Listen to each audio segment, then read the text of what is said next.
About this time last year, all of the metro area was under thick smoke from wildfires that started burning over the Labor Day weekend. More than 1 million acres were burned in what was one of the worst wildfire seasons the state has ever seen. Last year's fires were extraordinary. They were twice as many acres were burned as in the average of the prior 10 years. Seth Miller is with the nonprofit Oregon Parks Forever.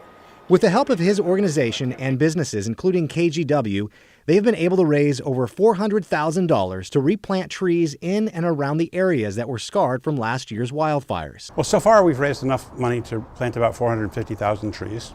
And it's been raised through a combination of awareness through KGW and through other media sources, as well as through matching grants that we have had from various companies around the state. Miller says replanting all of the trees doesn't happen overnight, and it's more about the long game than the short. I want to make clear that this is not about planting sod. This is about a long-term process that we make sure that Oregon is green again for our children and grandchildren. First, the seeds have to be grown into seedlings, and that takes over a year. Greg Leach is a forester with the Oregon Parks and Recreation Department.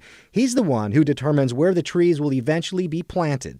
He actually started making calls about getting seedlings as the fires were burning. So I started calling my nursery sources that I've used in the past and see what they had available for this coming season. And as soon as late winter and early spring of next year, all the nurseries really got together and just kind of put all their resources into making sure that they could provide enough seedlings and enough seed beds for all the folks that, were going to need seedlings, between all the private landowners and the large timber landowners. The areas that were engulfed in flames last summer will have new life. Joe Ranieri, KGW News.